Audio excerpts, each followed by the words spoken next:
ഇന്ത്യയിൽ നിന്ന് വിദ്യാഭ്യാസത്തിനായി വിദേശ രാജ്യങ്ങളിലേക്ക് കുടിയേറുന്ന വിദ്യാർത്ഥികളുടെ എണ്ണം ഓരോ വർഷവും വർദ്ധിച്ചു വരികയാണ്. ഇന്ത്യയിലെ പരമ്പരാഗത വിദ്യാഭ്യാസ സമ്പ്രദായത്തിൻ്റെ ന്യൂനതകളാണ് ഇതിന് കാരണമെന്നതിൽ സംശയമില്ല. ഈ അവസ്ഥയ്ക്ക് കാലികമായ ഒരു മാറ്റം കൊണ്ടുവരിക എന്ന ലക്ഷ്യത്തോടെ വിദ്യാഭ്യാസ സ്ഥാപനങ്ങൾ കേന്ദ്രീകരിച്ച് സമാരംഭിക്കപ്പെട്ട ഒരു പദ്ധതിയാണ് ഇൻഡിവുഡ് ടാലന്റ് ക്ലബ്ബുകൾ. വിദ്യാഭ്യാസ കാലഘട്ടത്തിൽ തന്നെ വിദ്യാർത്ഥികൾക്ക് അവരുടെ പ്രതിഭയും കഴിവും സ്വയം തിരിച്ചറിഞ്ഞ് അതിനനുസരിച്ചുള്ള വിദ്യാഭ്യാസ സ്ഥാപനങ്ങൾ ഉപരിപഠനത്തിനായി കണ്ടെത്തി അവിടെ നിന്നും അവരുടെ മേഖലയിൽ അങ്ങേയറ്റം വൈദഗ്ധ്യമുള്ള ഒരാളായി പുറത്തുവന്ന് ഇഷ്ടപ്പെട്ട തൊഴിലിലേർപ്പെട്ട് കഴിയുമ്പോൾ മാത്രമേ കാര്യപ്രാപ്തിയും ലക്ഷ്യബോധവുമുള്ള ഒരു തലമുറയായി അവർക്ക് മാറാൻ സാധിക്കുകയുള്ളൂ എന്ന ഏരീസ് ഗ്രൂപ്പ് സ്ഥാപക ചെയർമാനും ചീഫ് എക്സിക്യൂട്ടീവ് ഓഫീസറുമായ സർ സോഹൻ റോയുടെ ആശയമാണ് ഈ ടാലന്റ് ക്ലബ്ബുകളിലൂടെ പ്രാവർത്തികമാക്കുന്നത്. ഇന്ന് സ്കൂളുകളും കോളേജുകളും ക്ലബ്ബുകളും അടക്കമുള്ള ഏതാണ്ട് 50-ൽ പരം സ്ഥാപനങ്ങളിൽ ഈ ആശയത്തിൻ്റെ അടിസ്ഥാനത്തിലുള്ള പ്രാരംഭ പ്രവർത്തനങ്ങൾ ആരംഭിച്ചു കഴിഞ്ഞു.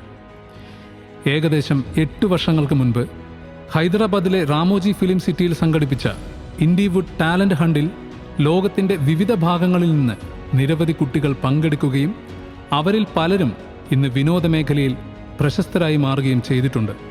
അതിലൊരാളായ പ്രശസ്ത പാൻ ഇന്ത്യൻ സിനിമാ താരം വിയാൻ മംഗലശ്ശേരിയാണ് ഇൻഡിവുഡ് ടാലന്റ് ക്ലബിൻ്റെ ബ്രാൻഡ് അംബാസിഡർ.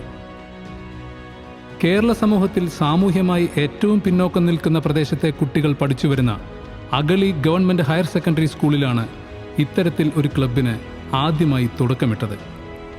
സെമിനാറുകളും ക്ലാസുകളും മികച്ച ദൃശ്യ ശ്രവ്യ സംവിധാനത്തോടെ അനുഭവിച്ചറിയുവാൻ വിദ്യാർത്ഥികൾക്ക് സാധിക്കുന്ന രീതിയിൽ ലോകോത്തര നിലവാരമുള്ള ഒരു എഡ്യൂക്കേഷണൽ തിയേറ്ററും ഈ ക്ലബിൻ്റെ ഭാഗമായി അവിടെ സൗജന്യമായി നിർമ്മിക്കപ്പെട്ടിട്ടുണ്ട്.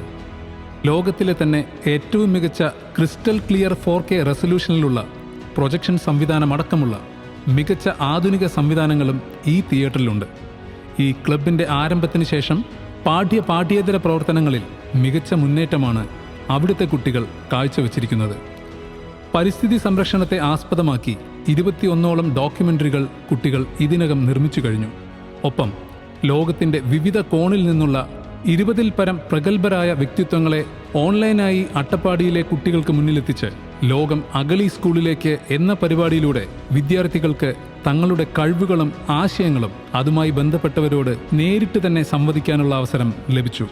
അതോടൊപ്പം അവിടെ ആരംഭിച്ച ഇന്റർനാഷണൽ സ്പോർട്സ് ക്ലബിൻ്റെ ഭാഗമായി റഗ്ബി, ബേസ്ബോൾ അടക്കം കേരളത്തിൽ സുപരിചിതമല്ലാത്ത 25ഓളം ഇന്റർനാഷണൽ ഗെയിംസ് കളിക്കുവാൻ പാകത്തിലുള്ള ടീമുകളും അടുത്ത 5 വർഷത്തിനുള്ളിൽ തന്നെ അഗളി സ്കൂളിൽ നിന്ന് ഉണ്ടാവുകയാണ്. ഇതേ മാതൃക അനുകരിച്ച് കേരളത്തിൽ മറ്റിടങ്ങളിലും വിദ്യാഭ്യാസത്തിനായി തിയേറ്ററുകൾ സജ്ജമാക്കിയിട്ടുണ്ട്. മന്ത്രി ശ്രീ KB ഗണേഷ് കുമാറിൻ്റെ നേതൃത്വത്തിൽ വാളകം ഗവൺമെൻറ് ഹയർ സെക്കൻഡറി സ്കൂളിൽ ഒരു തിയേറ്റർ സജ്ജമാക്കുകയും സമാന പ്രവർത്തനങ്ങൾ ആരംഭിക്കുകയും ചെയ്തിട്ടുണ്ട്. നൂറുൽ ഇസ്ലാം യൂണിവേഴ്സിറ്റി തങ്ങളുടെ കുട്ടികൾക്ക് മികച്ച കരിയർ ഗൈഡൻസ്, സോഫ്റ്റ് സ്കിൽ ട്രെയിനിങ്ങുകൾ നൽകി 100% പ്ലേസ്മെന്റ് ഉറപ്പാക്കുക എന്ന ലക്ഷ്യത്തോടെ ഇതേ രീതിയിലുള്ള കരിയർ മാതൃക രൂപകൽപ്പന ചെയ്യുവാൻ മുന്നോട്ട് വന്നിട്ടുണ്ട്. സ്കൂൾ കോളേജ് അധ്യാപകരും PhD സ്കോളറും അടക്കം വിവിധ മേഖലകളിൽ നിന്നുള്ള വിദ്യാഭ്യാസ വിദഗ്ധരാണ് 50 പ്രധാന മേഖലകളെ അടിസ്ഥാനപ്പെടുത്തി കുട്ടികളുടെ കരിയർ രൂപകൽപ്പനയ്ക്കായി കണ്ടന്റുകൾ തയ്യാറാക്കുന്നത്. ഇതോടൊപ്പം തൻ്റെ സ്ഥാപനത്തിലെ ജീവനക്കാരുടെ കുട്ടികൾക്കായി രൂപീകരിച്ച ഏരീസ് കിഡ്സ് കരിയർ ഡിസൈൻ ക്ലബിന് മാർഗനിർദ്ദേശങ്ങൾ നൽകുന്നതിനായി എല്ലാ മാസവും ഒരു തവണയെങ്കിലും സർ സോഹൻ റോയ് നേരിട്ട് ആശയവിനിമയം നടത്തിവരുന്നുണ്ട്. ഇന്ത്യയിലെ എല്ലാ വിദ്യാഭ്യാസ സ്ഥാപനങ്ങളിലും ഇത്തരത്തിലുള്ള ആശയം പ്രാവർത്തികമാക്കുക വഴി നമ്മുടെ പാരമ്പര്യ വിദ്യാഭ്യാസ സമ്പ്രദായത്തെ പൂർണ്ണമായും മാറ്റിമറിക്കാൻ സാധിക്കുമെന്ന ഉറപ്പാണ് ഇൻഡിവുഡ് ടാലന്റ് ക്ലബ് മുന്നോട്ട് വയ്ക്കുന്നത്.